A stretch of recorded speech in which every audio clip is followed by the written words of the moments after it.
Donington first saw open wheel racing here close to a century ago. And while this track hasn't been continuously open during that time, it's accrued some incredible moments in motorsports history. From the awe of Senna in the rain, to the excitement of Mansell in touring cars, and even the tragedy of Billy Monger's famous accident. With all of that, our drivers prepare to add their own memories to the list as we get ready to watch round 2 of the PRL Formula 3 series, and you'll see it all live here on the Global SimRacing Channel and the iRacing Esports Network. Hi, I'm Joe Peak, and with me in the booth is John Ambrose. Behind the scenes is our director, Sean Crackers Ambrose, and he's using cameras provided by Dougie Beard. John, I love the variety of cars that have run here in real life. They'll try just about anything at this track. Oh, that they will, Joe, and I think we'll see just about anything for these guys tonight to stay on the track. So it's going to be exciting here in the UK. That's right, we're back in England at the Donington Park Circuit. This track is infamous for tight battles, for wrecks. Exit a pit lane coming out back onto the track. To get a first glimpse, though, of this track, let's jump aboard the Renault 2.0.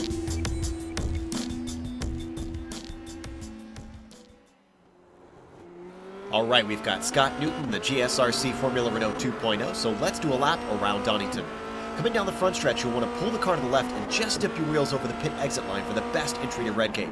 Try your best to late apex this sucker because you'll need the speed later on as we head down the hill. From there, the track weaves back and forth through the crater curves, and ideally you want to hug the left side to get yourself set up for the old hairpin. This can sometimes offer passing opportunities, but it's hard to tell until the last second on whether the car ahead will defend. Off the right-hander and under Starkey's Bridge, the track bends back to the left where you'll need to straighten out this last kink to open up McLean's. The crest and the decreasing radius on this blind corner make it one of the most difficult ones to get right. Cars often drift wide on exit. Then it's a short blast to Coppice where once again you can't see the apex until you're right on top of it. But this bend has two halves, the sharper first part and the flat-out second part that opens up. Bring the car back to the right on the way down Starkey Straight and line up your brake marker for the heavy braking into the S's. You can take a lot of curb on these, but be wary of straightening them out too much or else you'll get a cut course penalty. From there, we drop downhill into the Melbourne hairpin, which will probably be a popular passing spot. Square off the exit here to ensure you've got a good run up to Goddard's. If you're under attack and you defend, expect someone to pull an over-under move. Bring the car back to the right, and now watch out on entry because there's a surprising rise in the track that adds to the difficulty of hitting the apex. Once again, try to focus on your exit with us coming back onto the pit straight. Hopefully you kept it all together and have now finished a lap around Donington.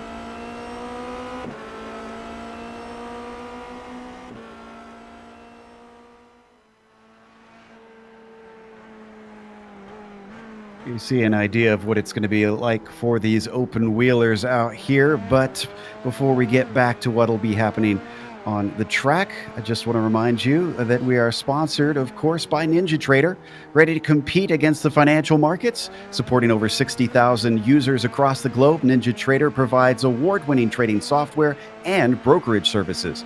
NinjaTrader is always free to use for advanced charting, backtesting, and trade simulation.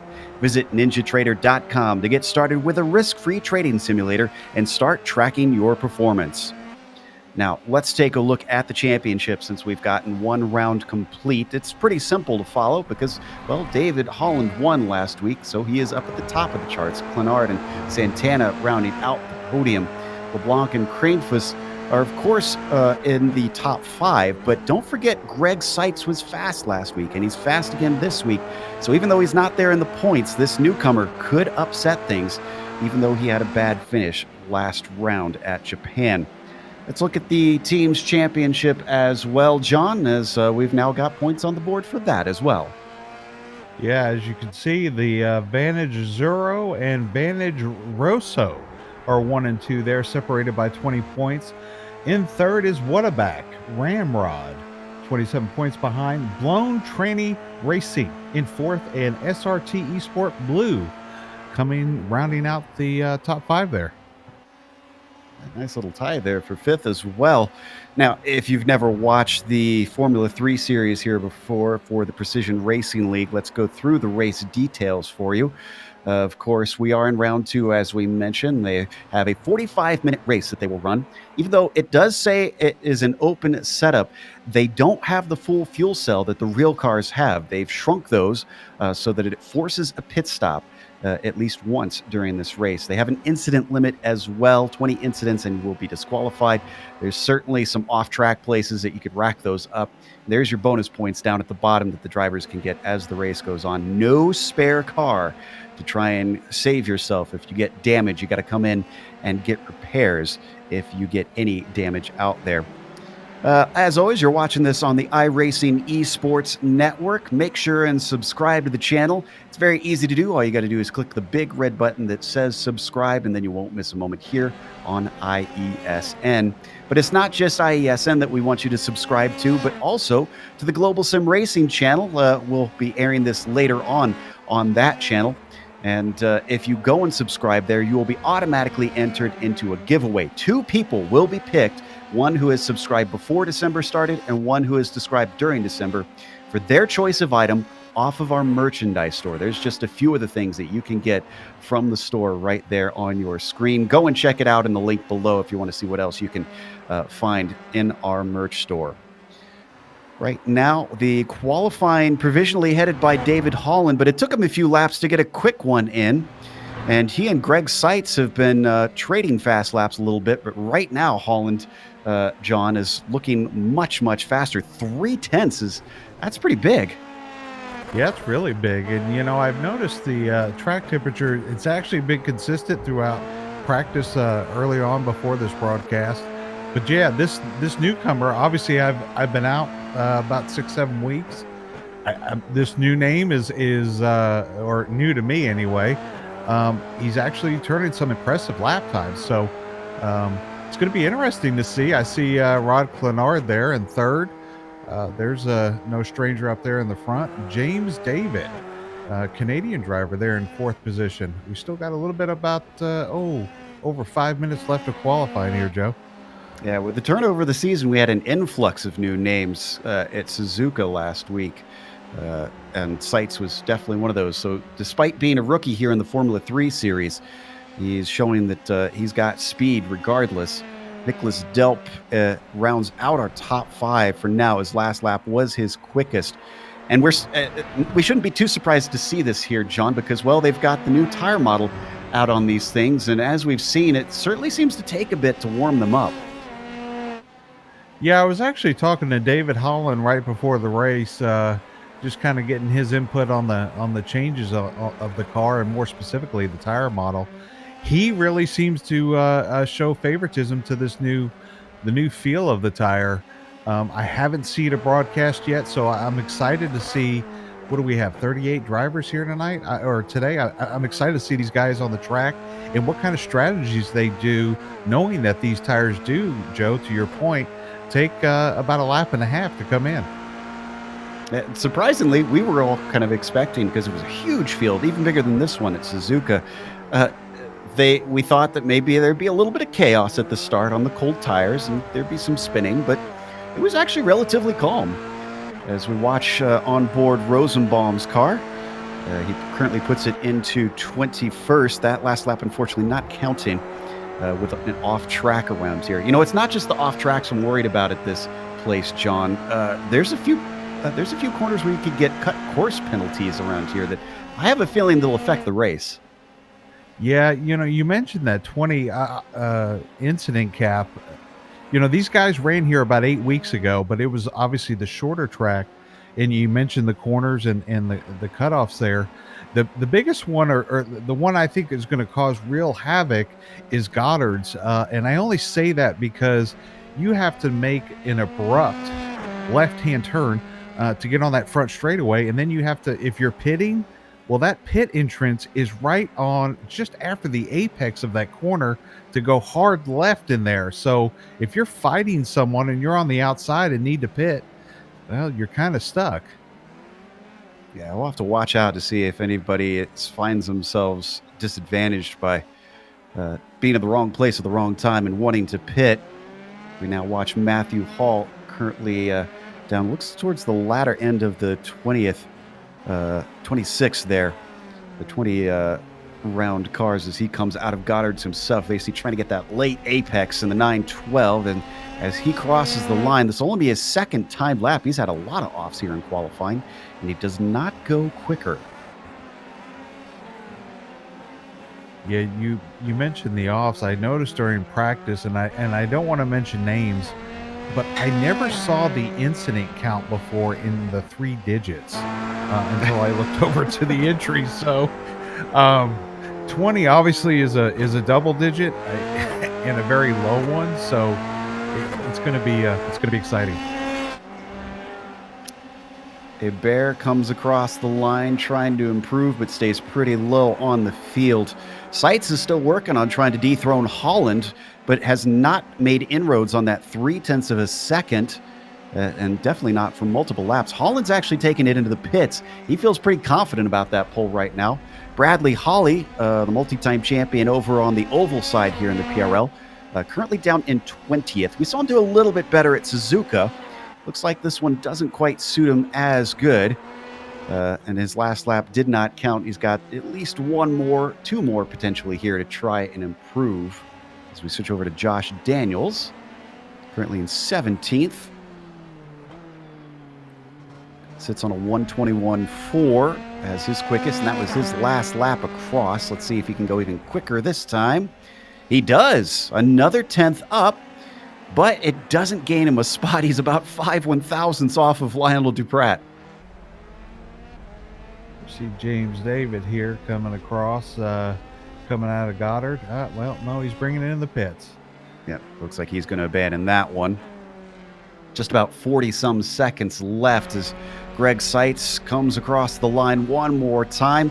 He'll get one chance after this one if he wants it, but he does improve. It's a 20.3, but that only puts him 1/10 closer to Holland.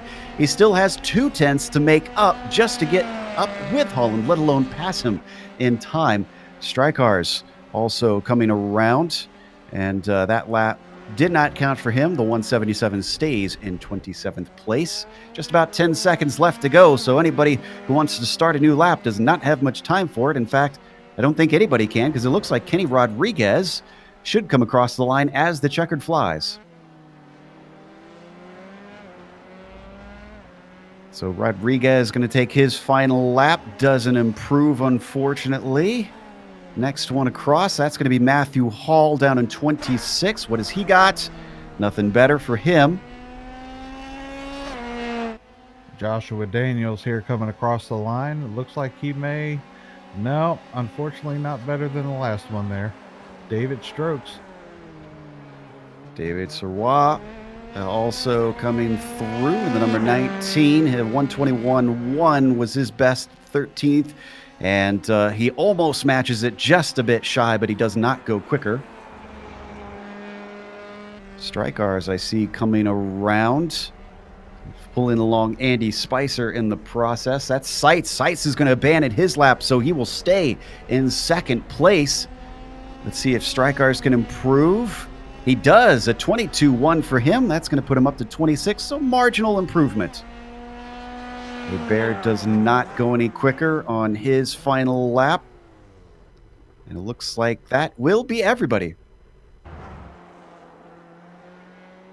The number 19, who is still out there, has already crossed the checkered flag. So at this point, he's just getting some warm-up. That's going to settle our field. So let's go through your starting order.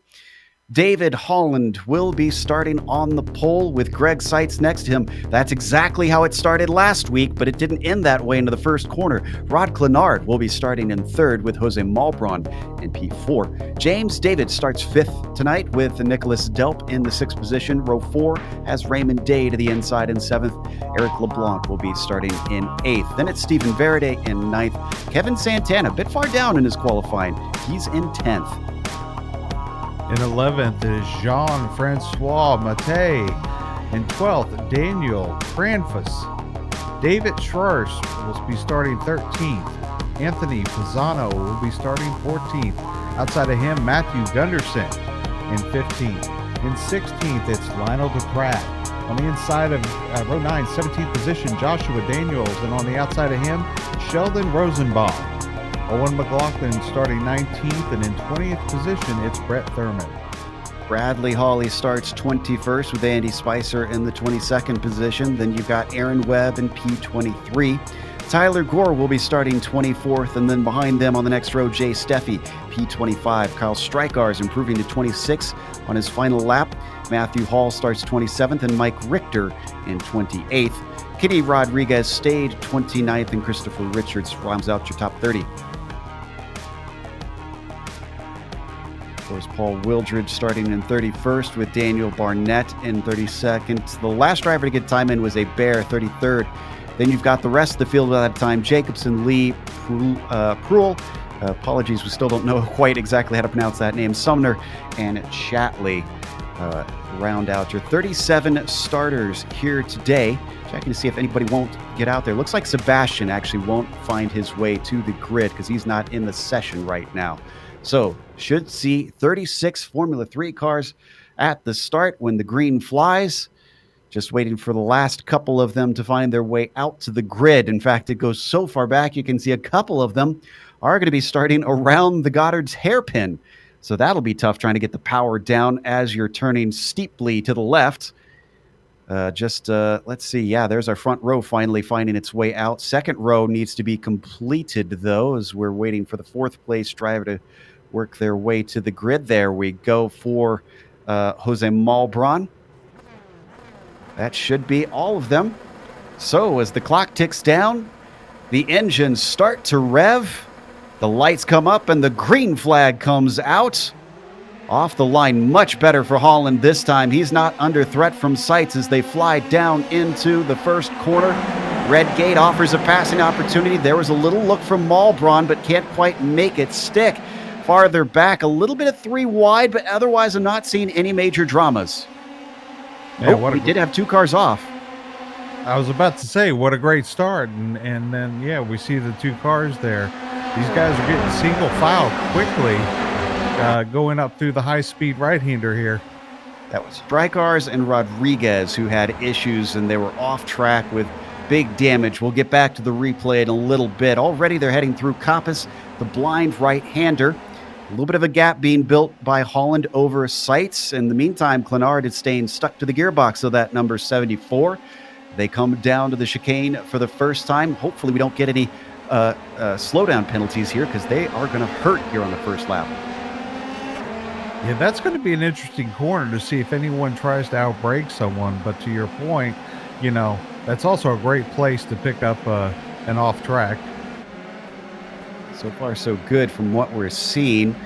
The field continues to work their way around the last 2 hairpins and onto the front stretch. And David Holland is making very good of his pace that he showed in qualifying. Nearly a second ahead after 1 lap over Greg Seitz. Clenard following him, seeing if he can maybe do something, but still not close enough down into Redgate.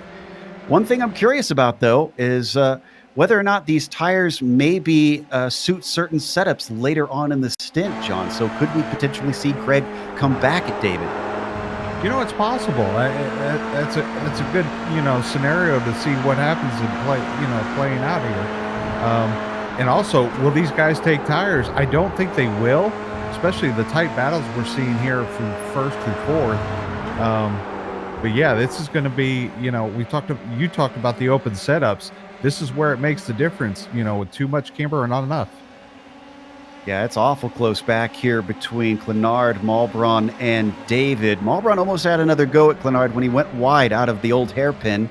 Wasn't enough for him to try and get by, but now Malbron under attack from James David as he sizes him up into the Melbourne hairpin here. Looks like he's a little too far back this time. Behind them, it is awful close in the midfield. Daniel Cranefus is hunting down Kevin Santana. So Kevin's still where he started this race, and a little bit of a look to the outside as Kevin goes defensive into the final hairpin. Yeah, you mentioned that tight hairpin. I mean, what a triple scenario there. It's a sharp right-hander, it's off camber, and it's uphill. So the modulation of the throttle is probably the most, I would imagine, in that corner. Still a little bit of an attack by Cranefuss on Kevin Santana as they come through the old hairpin, but Santana much smoother through that right-hander. And now Anthony Pisano gets a nice run on Daniel, looks to the inside up into McLean's, but that doesn't stick. Ooh, as Cranefuss goes off there, a little off track. Yeah, he's certainly pushing these corners. It's almost a bit of a chain reaction down through this group. Soroy almost was able to do something on Pisano, but still they stay where they were. Did we have an issue with Raymond Day, though? I'm seeing him drop down the order, and I think he may have had a connection issue. I'm not even seeing him on the screen. Oh, he's back. He's back. Oh, but he spun. He spun out of Melbourne hairpin, and he's losing a lot of positions. There you see him on the side of the screen. Oh, and there's a car spinning on the other side of the hairpin. Who is that? That is Andy Spicer. I think he found the wall. What happened to Spicer here? Oh, you know what? He got a slowdown penalty, and he got clipped by someone in the process. Look at the damage to that left rear tire. Wow. Yeah, unfortunately, he was trying to serve the slowdown, and two drivers were fighting behind him, I think. One not aware. Yeah, there you see it right there. And then, unfortunately, as he tries to go off track, as soon as he touches that grass to the left side, that spins him across again. Watching from on board. Yep. Wow. Man, as soon as that car hits, that tire just goes all wobbly, and the day is done. Well, you Raymond Day fans, he's back on the track. It doesn't appear that he has damage. I don't know if he just had an internet connection failure there for about 5 seconds, and then came back and spun. It certainly cost him a lot of spots. 26th right now as he tries to work his way back up through the field. You can see that David Holland continues to set the fastest lap of the race as things go on. But Greg Seitz, who lost about a second on the first lap, has only, up to lap 5 now, lost a few tenths each time. It's only 1.4 between himself and his rival, but he's not near close enough to try and attack. Yeah, Seitz seems to be strong on the first half of the track. Going down the back half, though, that's where David seems to come alive, especially through those S's there. So right on board with Greg, looking up at Holland. At least he's still got him within his sights. And if they do hit any sort of traffic, that was good, Joe. Yeah, that wasn't intentional. I promise. Until I said it. But Greg can see him regardless, and that'll be important as the race goes on. If he can get to him with traffic, maybe he could get a pass going. We'll see. It's not a terribly long lap around here. Aaron Webb, in the meantime, has been off, and I think that happened at Coppice. Don't think he hit anything. Let's watch the 85 here on the replay. Yeah, the Club West driver just went off for a run in the beach and eventually found his way back to the pavement, but that sent him to 27th. Oh, and Gunderson also, as we come back live. Gunderson in the wall, I think. This is the number 33 down in 18th. This was coming out of Goddard's. I think maybe he managed to keep it out of the barrier, but just barely. He's got Bradley Holly all over the back of him. Really does. And actually, I think he was overtaken by Thurman after that slip up there. So he's sort of sandwiched between two drivers right now. Holly up to 20th and seeing if he could do something on Gunderson. They all stay put as they go through McLean's, but a little wide and off the apex for Gunderson. Holly spies an opportunity, slips up the inside, down into Coppice, puts his nose in there, but he's not quite brave enough to completely send it. He'll stay put. So right on board now with Holly. Gunderson, who stays ahead. Nice and smooth through the chicane, down towards the Melbourne hairpin. Both of them losing a little bit of touch with Thurman now. And up front here, we have Greg Seitz, who just turned a full tenth faster than David Holland. His gap now is 1.2 seconds when it was 1.4 just 2 laps ago. So he is actually picking up the pace, Joe. Yeah, there we see the laps between them. Holland, who was initially quicker, now falling back a little bit. And, this might pay credence to what we're hypothesizing on a little bit before about the setups maybe favoring Holland earlier in the stint. So the very chrome and shiny car of Greg Seitz has cut it down 0.2, but he's got to do more than that if he really wants to get this lead back. And remember, he's probably looking not necessarily for revenge, but for redemption, I guess you could say, after last week and tangling with Holland. Ooh, that off track there is not going to help him. Keeps it together at least. Yeah, that could be dangerous as things go on. Really flirting with disaster through that chicane. In fact, he did drop about a tenth through this sector. It's up to 1.3 for a moment. What if we could step back to 6th place? Delp and Verde have themselves a nice little tussle going on as they come down the front stretch up towards Redgate. That's Delp in front in the black and white. And the mostly black car, that's Verde. He's staying with him just right in his tire tracks, and though he brakes later, he's still not going to make a dive for it this time. I see Nicholas is still supporting the trick-or-treat rims there. Making it easy for you to spot him as we are riding on board with Verde. Coming up the hill, very steep, very blind into this right-hander of McLean's. And what amazes me, too, and probably is why we're seeing it so tough to try and make passes here, there's so many fast corners on this track, John. It seems like it's incredibly tough to try and pass because of that. Yeah, not only that, but if you get too close to the guy in front of you, you literally lose all your visual of when to brake and when to turn in. So it doesn't behoove the person to kind of just suck up into the back of the gearbox. And something happened to Holland. I'm trying to find it here. He lost a lot of time. You know what? I think it was a slowdown penalty. It was a whole lap ago, so we probably won't be able to get a replay on this.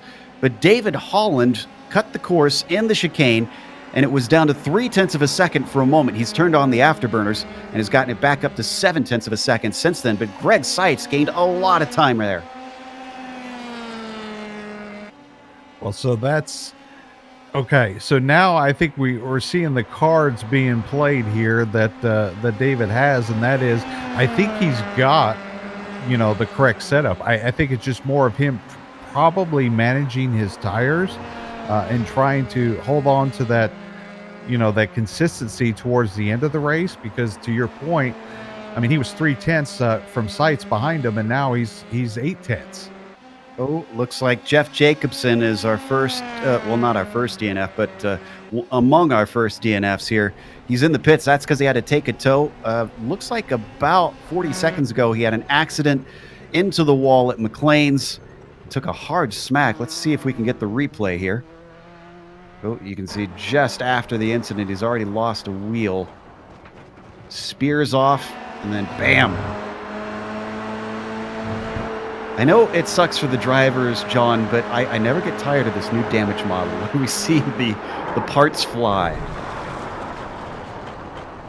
Yeah, that is that's something that's very unique to the sim experience, if you will, and showing that to our viewers. Not only showing it, but these drivers having to avoid some of those debris challenges on the track. Absolutely. I'm sure they're happy that Jacobson managed to leave the debris off the track, but we're now watching Verde and Delp again because Stevens recovered and got right back to their gearbox. He's going to look to the inside down to the old hairpin. That doesn't work, though. That was brave. Just what the director said. Yes, that was very brave. Can't quite repeat that on air, but Verde certainly is looking eager on the brakes. That cost him a little bit of time. He's going to have to regroup and try again. He's got to watch out because LeBlanc and Santana are right behind him. Santana's moved up one position since we last looked. He's up to 9th now. So they now work their way through the chicane. Oh, that looked a lot better for Verde. In fact, he's got a nice little launch. Is he going to look to the inside? He's going to have to go way inside because Delt protects the middle of the track as they break for the hairpin. Could he maybe get the over-under coming off of it? He tries to get on the power better, but he doesn't get enough of it. Here they come into Goddard's. Let's see if he gets to run off. Ooh, that didn't look good. It was way offline there from Verde, unfortunately. So what was a very close run now falls back once more. We're getting close to the pit window, though. About 15 minutes into this thing. We should see some drivers in for scheduled work soon. Here, oh, and Verde goes from attacking to being attacked. LeBlanc on the back of him there. Almost did the same thing to him. Right on board now with LeBlanc. Let's see if LeBlanc has a better shot at it than Verde did on Delt. LeBlanc not interested in making friends right now. He just wants positions. Number 542 has started this race exactly where he was, or is rather, I should say, and really wants to try and make some inroads here. He's been tantalizingly close in this past lap. Now he starts to fall back once again. Another battle up front should certainly give him a good chance, depending on how aggressive Verde continues to be. Got a nice little fight in the mid-pack between Hall and Gunderson. Remember, we mentioned Gunderson losing spots earlier. Well, I guess he's lost another one because Hall has gotten by. Wow, this was a great move. Just got a way better exit coming out of Coppice and then out-dragged him down to the chicane. Yeah, we talked about that earlier. That's a great place. If you can get that run off that corner and down that long back straightaway, then it makes life easier for you on that pass. So continuing on, Hall now finds himself in 20th and is already stretched away from Gunderson. Speaking of stretching away, real quick, our leaders have now split apart to 1.8 seconds. You're right here, John. I think Holland has plenty of pace in hand. He's just managing this race. Yeah, which is quite smart because obviously we saw Seitz really putting the pressure on David there those first 8 or 9 laps, and that's only going to abuse his equipment more than David's. Boy, that was a big look to the inside as we rode on board with Mate, and that's Duprat on the attack. He's going to dive it down to the inside of Melbourne, side by side off the corner. Better exit speed for Jean-Francois, and that's going to put him a full car length ahead, at least by the braking zone, but he still holds it shallow to try and cover off Duprat. Behind them, Rosenbaum is starting to catch up as well, but they don't change order. Mate stays in 13th. Great fighting between those two. I'm sure Rosenbaum would love them to do that a little bit more so that he can close in yet again. Down through the crane of curves and into the old hairpin. Most of the front of the field is spreading themselves apart. The gaps are at least 2 seconds for the most part for much of the top 10. Let's go back to 21st position. We got a fight here between Raymond Day and Matthew Gunderson. Obviously, they separated just a little bit, but Raymond was all over the back of him going through that high-speed right-hander. Let's see if he can catch him on the back part of the track here. Yeah, Gunderson on a bit of a reverse trajectory compared to Day. Even though Day lost a lot of spots, he's been trying to gather them back up. Remember, he started in 7th, had a mysterious spin and a connection issue. Looks like the connection's under control now, but the number 77 looming ever closer in the mirrors of that 33. Ooh, as he brakes hard going through this right-hander. Yeah, he certainly seems strong on the binders here. Could he maybe have a go from way back into Goddard's? No, he's not interested quite yet. We'll get one more try down into Redgate. Oh, but wow! He might be good on the brakes, but that was awful off the corner. And so he loses tons of time there. Looks like we had a spin with Aaron Webb in the meantime. In fact, 2 cars spinning at almost the same time. Christopher Richards and Aaron Webb, one after another, in the very same hairpin.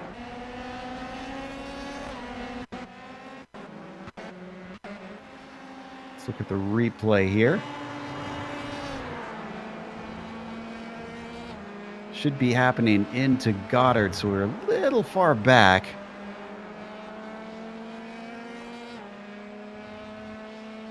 But look at the beautiful houses. Not sure there are those actually houses around here? Because I know there's an airport right nearby. Well, there should be a castle. Yes, there is a castle. Which I guess technically counts as a house, doesn't it? And there's the spin that we saw, unfortunately. No offense, but again. I think we built it up too much. It wasn't that exciting after. No, it wasn't. Yeah. That was a lot of anticipation. Yes, anyways, it was. So we head up to 7th, where we've got our first rear battle in the top 10. Verade, who was attacking Delp, now is trying to hold off LeBlanc, but LeBlanc is slow, and Santana tries to stick his nose up the inside, but is rebuffed big time. Don't need to go to it, but we had another spin from Hall. Or no, it was Thurman, I believe. Brett Thurman, yeah. 69. Here comes that run from Santana. Yeah, I don't think he liked that move. That was a little aggressive from Eric. As they break down into the chicane. Oh, both of them outbrake themselves, but unfortunately Santana was the worst of the two. He definitely gets a cut course penalty, falls back to 10th because of that. I was just about to say LeBlanc went way deep into that corner. You're going to see it here from onboard Santana. And then Santana went deeper.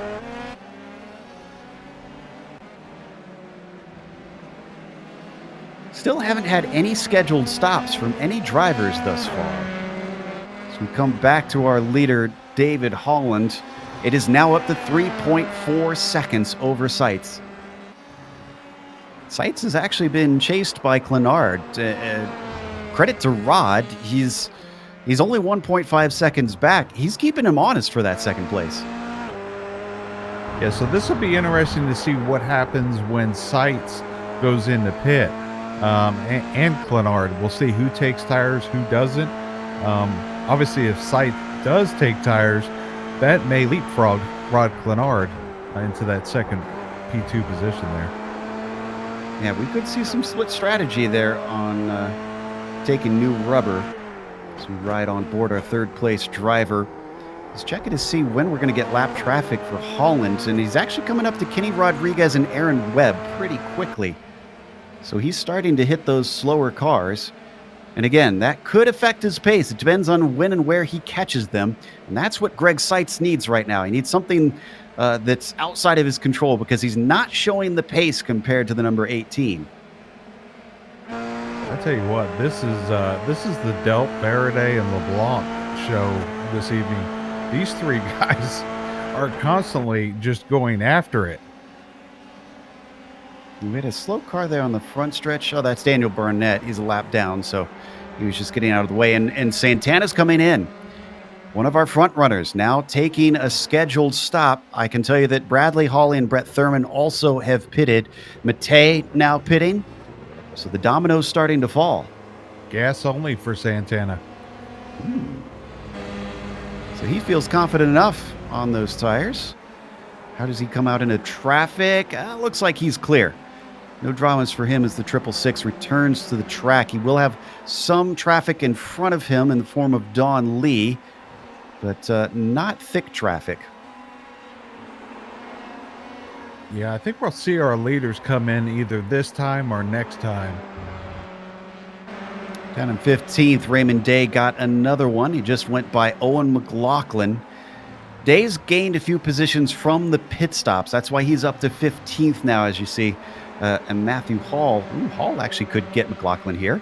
He's getting really close behind on that dark black Formula 3. Right on the nose of Matthew Hall in the 912. Whoa! Wow, difference in pace through the chicane between those two. And Cranefist is in now. Number 55 pits. I believe he was, I want to say he was close to someone else at the time. He is going to take tires. Returns out. He might actually be our highest pitter because Santana is behind him. So despite taking tires, those 2 more seconds, this could work out well for Daniel. He returns in 16th with nobody in front of him. We got David Holland coming up the about Goddard's right now. We'll see if he comes into pit lane. We'll watch 6th place battle between Delp and Verde. Continuing on, Verde looking good out of the chicane. He's going to take a little bit of a peek. Is this a serious attempt? Not quite. He's not going to send that one in there. He's given some space at the apex by Delp. Oh! It looks like... Almost a big wreck for David Holland as 2 cars exited pit lane. Take a look at the replay. It was actually 2 things going on. Wildridge came out right in front of him just as Bradley Hawley went off in front. What happened to Bradley Hawley here? Oh, Hawley made contact. He and Gunderson came together into Redgate. This is the return to the track. That's Hawley off to the left that you see.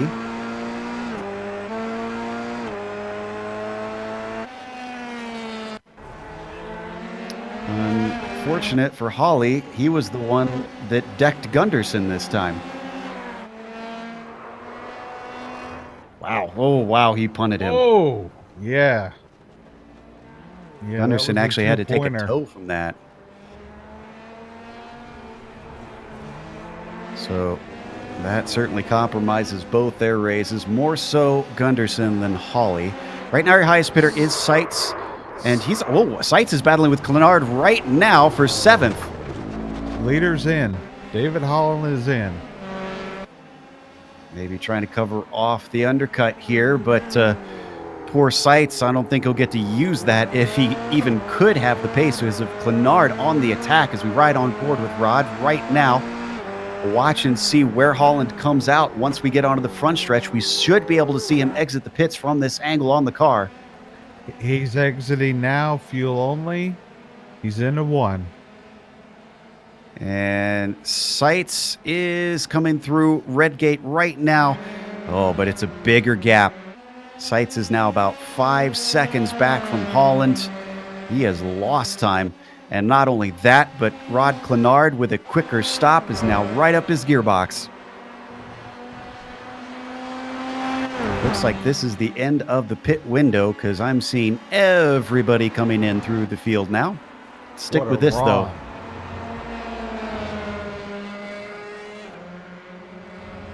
Greg Seitz out and through Coppice with a lot of pressure from the 24, but he gets a great exit over that blind crest. So Clenard falls back slightly. Let's see what happens here through the S's. They both get through there really good. Clenard may have had something if Seitz just hadn't have gotten a magnificent run himself. Looking to square off Melbourne. And it once again works quite well. Credit to the rookie. He's dealing with this pressure incredibly well, but he's going to have to do it for 17 whole more minutes, or at least try and gap Rod Clenard so that he can get some relief.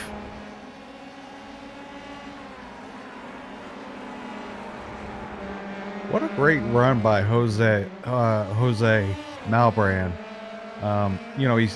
He's running in the spot he started in, but this is an atypical spot that we saw him in last season. So kudos to him and his team. Yeah, certainly seems to have found some improvement. He qualified in fourth. He stayed in fourth, and that's what matters. LeBlanc and Don Lee both off track. That's a lapped car. Right in front of Santana. I can't exactly tell what happened to Lee because he was off track for quite a while. Looks like And he then just LeBlanc loses just kind of it. joined him.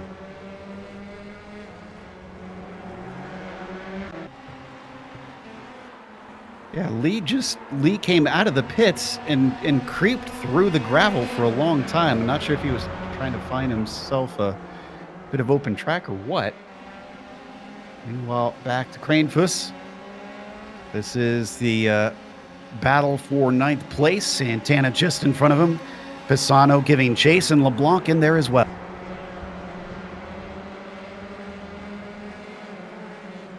Coming down into the Melbourne hairpin, the 666 leading this train of four. LeBlanc with his recent off lost all these positions just this lap. So I'm sure he'd love to have those back.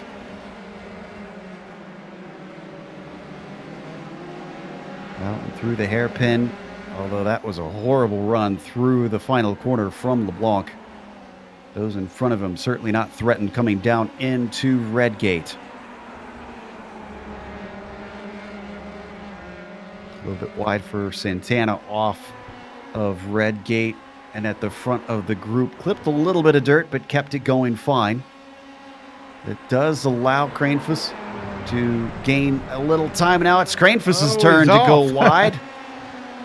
Almost four wheels off into the dirt. Pisano sees a little bit of a run, but he runs out of straightaway by the time they hit McLean's.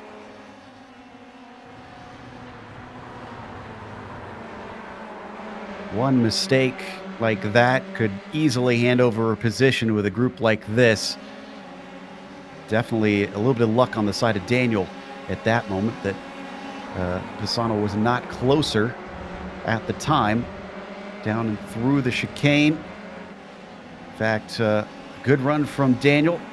Allowed him to stretch away just slightly. You know, Joe, it's interesting that the track temperature has gone down 5 degrees, but yet I am seeing cars go off track more in the latter part of this race than I did in the middle and even in the beginning. We have had a fair bit of wind, but like you said, it's changed how many have been going off track. So, oh, with the wind, deep dive here, Owen McLaughlin. That was on Matthew Hall down in Melbourne. That's for 17th position. So he's gonna give that up as we go to replay here. Did he try to make a surprise attack? All on the orange machine. Yes, he did. Absolutely mugged him. And that gives him the position. Yeah. Took his purse and everything. I think he's not going to give it back anytime soon. He's trying to run away. McLaughlin is still hot on his heels. Of our 37 drivers who started, we still have about position. 34. We haven't talked about them, Joe, in about 30 seconds. So we should probably watch this. Oh, as he makes a dive. Yeah, and that's on LeBlanc, who has managed to get by a little bit earlier. A tiny little touch, but both come away from it. Cranefuss wants that spot back from Eric. They're going to come around the final hairpin. Eric way wide. He didn't even give a bother to that apex. And this is going to give another shot to Daniel. The 55 stays with it, tries to pull a little bit of the draft. It's not a long enough straightaway for him. Still, maybe he could get another bite down to the old hairpin. He gets a great launch off the corner, carrying as much speed as possible. Which side is he going to pick, though? Looks like he's going to maybe try and pull the inside, but he doesn't have the momentum. Now he starts to fall back in the heavy wake of the car ahead. Great job to LeBlanc fending that off. A great job to both of them driving side by side. Yes, they did touch a little bit, but nothing major, nothing that caused damage to either one of them. I think LeBlanc's got it under control now. The 542 starts to pull away from Daniel. With 12 minutes left to go. Front of the field is really not giving us much to look at. The top 10 all very far apart at this point. Most of the action's in the mid-pack like we're seeing here as, well, LeBlanc goes wide yet again down into Melbourne. Director, can we go to a picture-in-picture and just keep it on LeBlanc and Cranefus here? Yeah, really, it's they do not want to come apart. A bit of a shame, though, because all this battling has lost them touch with Pisano up ahead. And I'm sure Pisano's not too sad about that, though, as he's got himself a nice 1.8 second gap back to them. You can see as we ride on board with Daniel just how far ahead the next car is.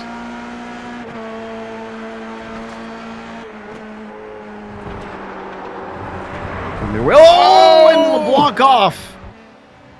Spinning it off of the old hairpin. Once again, a second mistake of the race for Eric. Loses him a position. Let's watch the replay. He's got a little slide on the way in.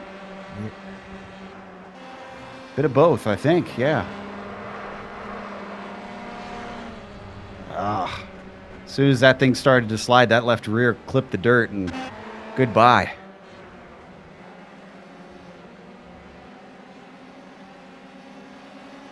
Meanwhile, Jean-Francois Maté, who is still sitting in the 13th position, now has Eric LeBlanc right in front of him. Could get himself one of those spots that he's lost since he started this race.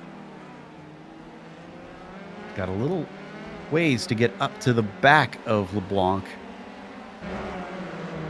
It's a bit closer back for 18th. In fact, Owen McLaughlin might have himself losing a position to Brett Thurman right now, who's going for the inside down into Melbourne. He's given space at the apex, and even though he stays incredibly tight to the apex, McLaughlin is still going to manage to stay side by side. They now come into Goddard's, giving watch behind. That's Rosenbaum in 20th position. Still neither driver is willing to give way. It's going to switch back to the inside for Brett Thurman as they come up to Redgate. He's also got a better run, but he's going to open the door for McLaughlin. Owen's not going to try and send it in deep. He stays behind.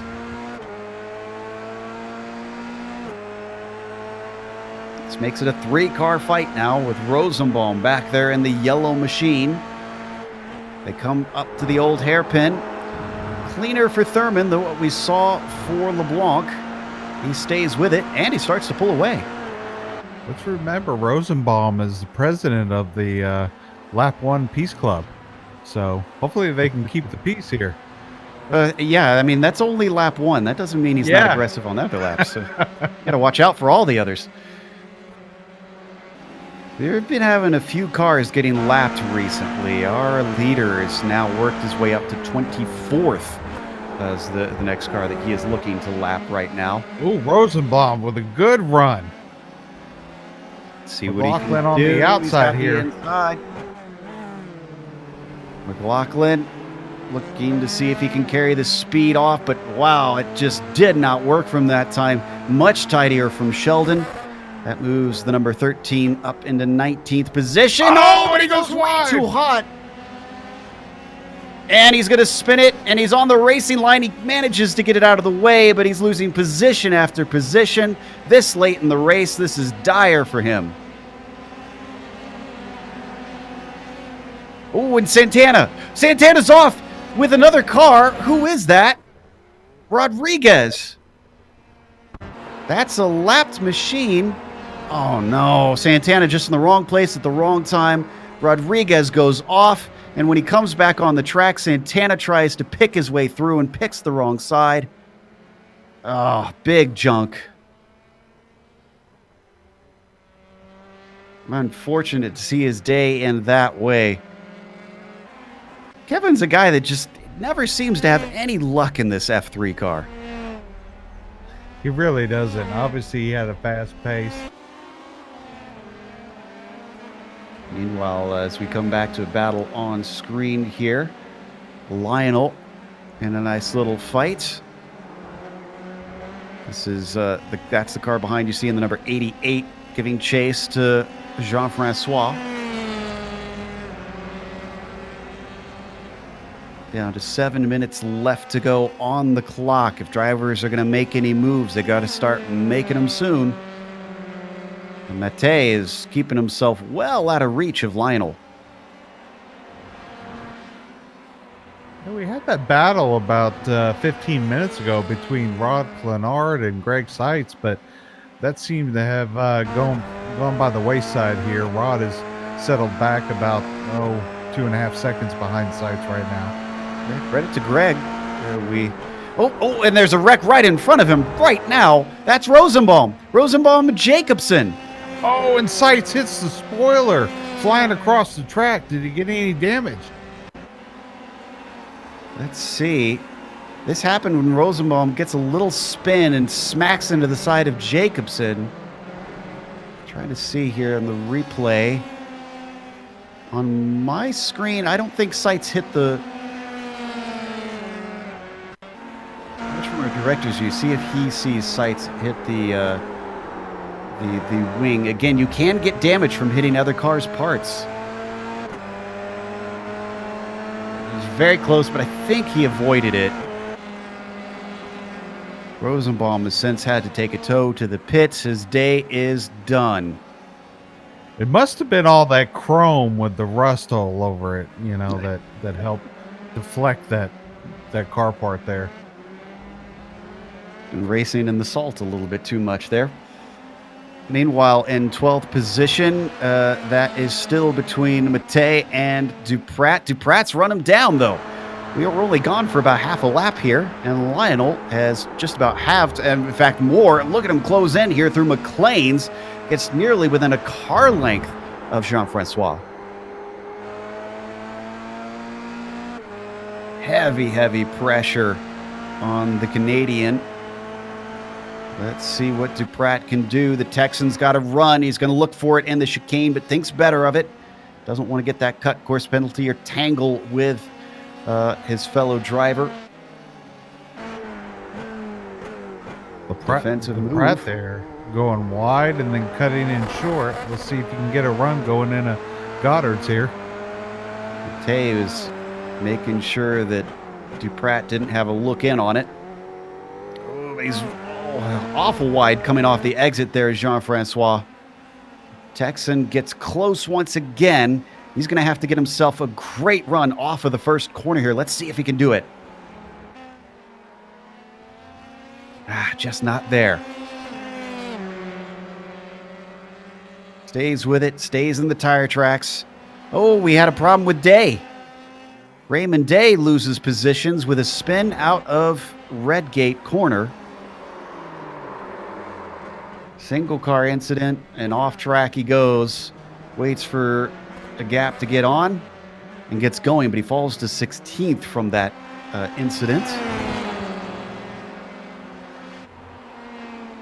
Speaking of incidents, have we seen anybody disappear yet? Don't think we've had any DQs. So let's take a look at Holly, who's in a nice little fight down in 21st position. That's Seitz behind him looking to lap him, but in front of him, that's Christopher Richards. That is for position. Holly's used to the blue flags over on the oval side here, John, so hopefully he's aware of how they work on the roadside. Good point. He's not letting Seitz go quite yet. Not sure that maybe Seitz himself isn't in a hurry to try and pass, because he's not that close to Clenard and not that close to Holland. He's going to swing it to the inside. Nice move by Holly, letting the second place driver through. But that does unfortunately separate him from Richards by a decent margin. Boy, this battle between Jean-Francois and Lionel Duprat is still going on. It really is. It was down to 0.2 of a second for a moment. Duprat's pushing.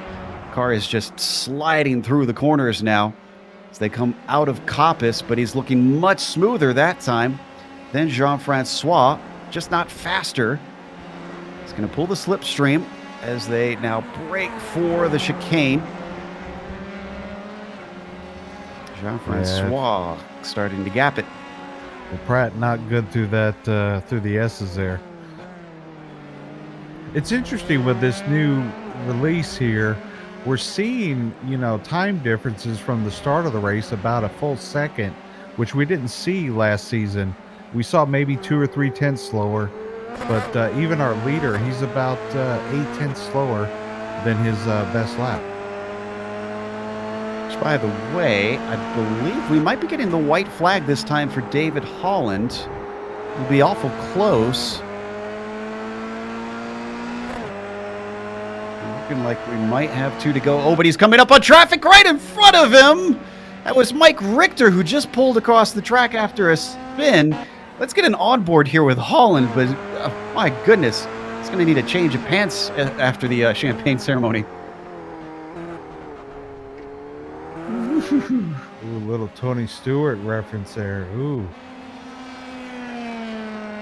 It was very, very close to losing that win in the flash of an eye. And it's now down to a minute to go for the number 18. Meanwhile, Clenard, who was battling for second, now has Malbron right behind him. Could Malbron get himself onto the podium? Clenard, who finished second last race, is trying to repeat his podium. Yeah, Rod's fighting with a lap car there in front of him in a bad part of this track. Yeah, that's Christopher Richards. Richards pulls off to the racing line. Does he let him through? He brakes a little bit early. That's going to give the spot. Oh! Malbron almost getting into Richards, though. They went side by side through the chicane. There's only so much you can do as a lapper, unfortunately, and white flag lap for David Holland here. Oh, you are right. Crosses the line with just seconds to spare. So who put in enough fuel for this extra lap? Ooh, Cranefuss off track. This happened in up in Coppice. Single car incident. Let's look at the replay. Woo! Went for a spin. 55 doesn't hit anything. He just gets going once more.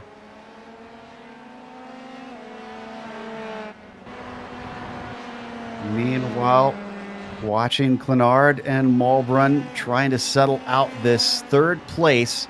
Not missing anything with the leader. I'll give a shout when we get close to the finish line for the number 18. But I think it looks like Clenard's responded well. Clenard has managed to gap Malbron by nearly a second now. As long as he doesn't hit any awkward traffic through the rest of this, and most of it seems to be giving way for him, I think he'll be safe. Oh, we've got a car halfway through the ground? Okay, we'll go back to that a little bit, but David Holland is going to finish the race as the number 18 comes around the final corner. It is win number 2 out of 2 rounds this season for David Holland. He is starting this season off well. Greg Seitz does come home with the podium this time, doesn't fall victim to an incident, and Clenard with his second podium of the season himself. Yeah, Jose Malbran rebounding after that slip up 2 laps ago, coming home in 4th. James David coming home 5th. Back to 12th place. Remember, we were talking about Matei and Duprat. They're still close together, but it's a big distance at this point between Jean-Francois and Lionel.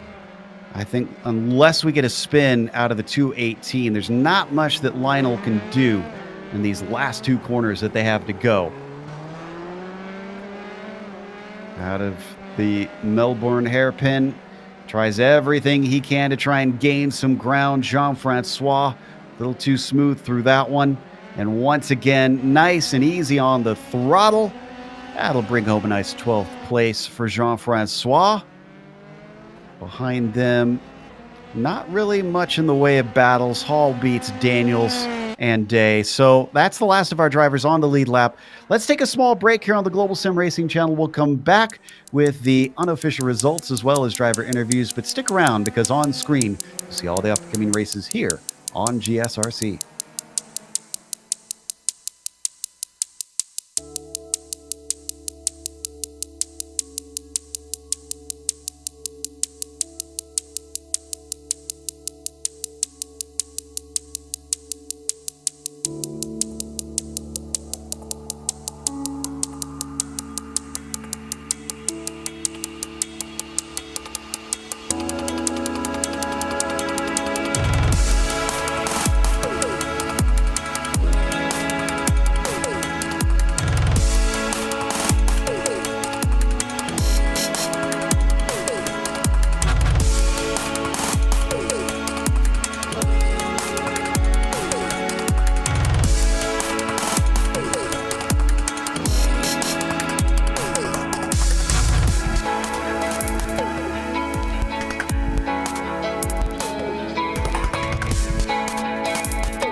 Welcome back to Donington Park. We just watched round 2 in the PRL F3 series.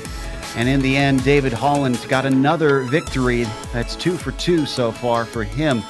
But he didn't make contact with Greg Seitz this time. He did, however, beat him very easily on pace from what we could see as he ran away as soon as Greg started to get close. But Greg still earned a well-earned second position and got his first podium of the season. Rod Clenard finished third to round out the podium. He was fending off Jose Malbron towards the end. Jose was trying to see if he could get something, but it was not to be. James David, bit of a quiet race there for the 89, but still a top 5. Nick Delp finishing 6th behind them. Stephen Veraday, who was fighting with Delp for much of this race, took 7th, and David Soroy in 8th position. Anthony Pisano finished in 9th, and Daniel Cranefuss was 10th. Coming home 11th, Eric LeBlanc, who we talked about many times during this race with the battle, three-way battle there going on. Jean-Francois Mattei coming home in 12th. Lionel Duprat, who had a good run there towards the end, coming home and finishing 13th. Matthew Hall in 14th, another good run for Matthew Hall, up 13 spots. Joshua Daniels in 15th. In 16th, Raymond Day. Boy, poor Ray had a had a spin early on in the race, and then he had a spin going into turn 1, but coming home in 16th spot. Brett Thurman in 17th. Owen McLaughlin in 18th. And 19th, Tyler Gore. And rounding out your top 20, Christopher Richards. These are cars that are a lap down at this point. 21st went to Paul Wildridge with Aaron Webb in 22nd, and Charles Sumner, the last car, 1 lap down in 23rd. He came up from 36th, though, on the grid, so that was a nice run from Sumner. Bradley Hawley, not the result that he wanted, 2 laps down in 24th, and then David Hebert, 3 laps down in 25th. From there, you start to get into drivers who were DNF'd or were severely hampered, as you can see the rest of our field cycling across the screen. Now, we do have our second place finisher, or no, we have our winner ready to talk to us. Looks like John has caught up with David Holland. Mr. Holland, congratulations on your P1 finish here this evening. Hey, Joe. Hey, John. Nice to have you back, John. Thanks. I appreciate it. It was hard fought. Greg was keeping me honest that whole time. I was having to pedal hard. All right, let's talk about that keeping you honest bit, okay? Because we were watching the first, 8 or 9, 10 laps, and there was about a 10th and a half between you two. Did you have an off track or a slowdown there coming through the S's? It was actually on the final hairpin onto the front straight. I had never seen that before, and I dropped it off like maybe half a tire off of the inside curbing on that hairpin, and it was enough to pick up a slowdown. And I think it was like a second slowdown. So I was having to kind of manage that as smart as I could to not give up any more than I needed to. Okay. So after that happened, you obviously picked up the pace because that 1.3 seconds down to 0.3 seconds turned into 3.5 seconds. So obviously you had the pace in the car. Were you just managing the tires and the expectations of the driver behind you? Yeah, that's exactly right. So after that, the car came in. We knew that with this setup, it was going to take, a good few laps. And right about that time, it started feeling really nice. So I was just pushing it as much as I could while I was feeling confident with it. Then after the pit stops, I realized I had a bit of a gap. So I was just trying to manage everything, make sure I still had some tires at the end if I needed it. But then we got into some lap traffic. Luckily, I was able to make my way through there without any issues. And yeah, brought it home. Well, the start was a good start for you this evening. Congratulations on your P1. Anyone you'd like to thank? Yeah, for sure. Got to thank PRL for organizing, NinjaTrader for sponsoring, and Vantage Esports. Appreciate all the work and all the time from everyone on the team. And also you guys at GSRC. Appreciate it. Also, had my dad back spotting for me tonight, so got to thank him. He did a great job. All right, so David, here's the deal. If you win another one, Dad has to come in the booth with you. Okay, we're just setting the ground rules going forward. All right, I'll let him know. Well, ladies and gentlemen, there's your P1 finisher, Mr. David Holland from Texas. Joe is caught up with our second place finisher, Greg Seitz. Joe? Yes, Greg got his podium that he missed out on at Suzuka, but Greg, it didn't seem like you had the pace for Holland. And for a brief moment after the pit stops, Rod Clenard was giving you something to think about. Yeah, I think actually, if you look at it, I had much better second half pace than both of those guys. I was actually making some ground on David, and once the tires got back up to temperature, I was starting to pull away from Rod. The traffic, I think, kind of gave us all fits, so that probably evened out. Although before the pit stop, I got super unlucky with a guy coming out of the pits right into turn one, so I probably lost about a second there, and then screwed myself up by getting a slowdown penalty through the chicane. So. But yeah, I don't think David definitely had a little bit more pace than me, but I think I had a good shot after the second half of the race. Yeah, you weren't alone getting the slowdown in that chicane. Interesting that you say that you felt a little stronger. We did kind of notice it seemed like the car kind of came into things later in the stint. Do you prefer to try and set up the car with these new tires to be better towards the end of a stint than the front of the stint? Do you like kind of having a closer underneath you? No, I kind of try to have a balance, but I think in this car, at least, I definitely have a little bit of a weakness, just kind of getting things back up to temperature to begin with, and then after that, I kind of find my rhythm and start doing pretty well. But yeah, the start of the race is always kind of a struggle for me for a bit, but once I get going, it's good. Well, the first two rounds have proved to be tracks where it's a little bit difficult to overtake Suzuka and Donington. But the next one being at Road America, do you see yourself having a little bit better shot against David? Maybe you could finally get your first win? Yeah, I think it's possible. I mean, I'm kind of fairly new to this car, so I'm gradually kind of making ground as I go. Although I thought I had a great chance to win in Suzuka, but unfortunately, got the accident pushed me off the track, and that was the end of my race there. So I think I had great chances there. Not as good as I had here because I've seen David in the official races, and he's just definitely been faster than me all week. So we'll just have to see with Road America. Road America is definitely a track I like. So we'll see how that one goes. Oh, we can't wait to watch that. I'd love to see round two between you two being able to go wheel to wheel. Again, congratulations. Anybody you'd like to thank before you go? No, just my teammate with Russ Racing and David Cranefuss, and I don't know where he finished. Hopefully, well.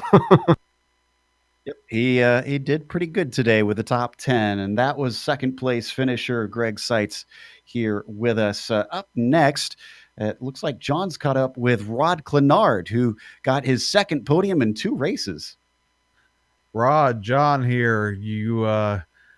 You started third, you finished third, but boy, not without any hard work on your part. Yeah, it was definitely a tough race. I was just trying to keep up with Greg, and then I don't know, who was it behind me? Jose? I think it was Jose behind me. He was breathing down my neck. So I kind of I knew John had pace on me, and I didn't want to battle too much unless I really could secure a pass because I had the guy behind me breathing down my neck. So it was kind of a chess match as far as that went.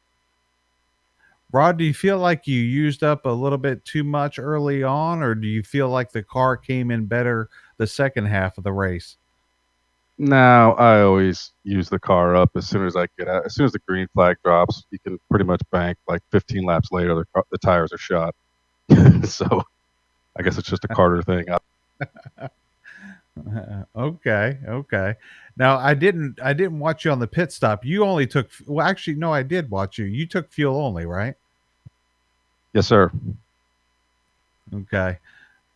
Well, still a great podium finish with you this evening, coming home in third. I think last week I heard you came home in second. So your first 2 races, 2 podium finishes. Are you planning to run the full event this season? Yeah, I think I am. I took the year off from karting, and I'm just gonna kind of concentrate on the local track here and sim racing. So yeah, I'm gonna try to make all the races. There might be one I can't make, but yeah, I'm gonna really pull up that champ. All right. Well, you're going to have to fight your teammate, and the newcomer here, Greg Seitz, seems to be running strong as well. Yeah, absolutely. He's very strong. Both of them are very strong. But both those guys are really clean, hard racers. we kind of know what each other's going to do, and we try to counteract that. It's almost like a game of Texas Hold'em. Who's bluffing, whatever. But it's fun racing against them. Well, speaking of Texas, Rod, you don't live that far from David. Talk to your buddies one night, maybe give him $10 and have him go over there and snip his power or something, for one of the races. Give you a shot, maybe. Yeah. I'm trying to get Lionel or Raymond Day to take him out, actually. Well, there you go. That's one way of doing it. Well, Rod, hey, congratulations on your third place finish. Anyone you'd like to thank before we let you go? Absolutely. I'd like to thank everybody at PRL for putting on this. GSRC, you guys are awesome doing what you do. NinjaTrading, and also a little plug for the chassis I drive in karting in real world. CRG. I got to thank them for giving me the best kart in the world. All righty, Rod. Well, you have a good evening. Congratulations again. Thanks, John. You too. That was our third place finisher, Rod Clenard, who certainly is going to look good in the points alongside Holland. In fact, he might be staying second in the points after that. We're going to close up, though, with a big thank you to our sponsor once again. Go check out NinjaTrader at ninjatrader.com if you want to see what they can do for you. Also, a thank you goes to iRacing for putting us on IESN. If you want to subscribe to the channel, all you got to do is click the big red button that says subscribe. Thanks to the companies that provide the software and the hardware for our broadcast listed here on your screen. And additional thanks go to June Lalonde, who provides our wonderful music. See the screen for how to get hold of more of her great work. Thanks to the team today, John, Sean, and Dougie. If you'd like to find out more about GSRC, including upcoming races, you can find it at globalsimracingchannel.com. You can also check us out on social media. Our Twitter is at GSR Channel. Facebook is Global SimRacing Channel, and Instagram is GSRC_Graham. Subscribe to GSRC's channel so that you can enter yourself into the giveaway. Don't forget, we're picking 2 people who we will give free items from our store to. Your choice of item. All you got to do is subscribe. Next race will be at Road America. That'll be Thursday, January 9th at 9 p.m. Eastern. So we're going to take a small break for the holidays. We'll see you after that. We have upcoming races for other series listed on the screen, so check those out and mark them down on your calendar. And before you do that, we do have the Lionheart Retro finale happening right now in just a few moments' time. But until then, next time, race clean, race hard. We'll see you on the track.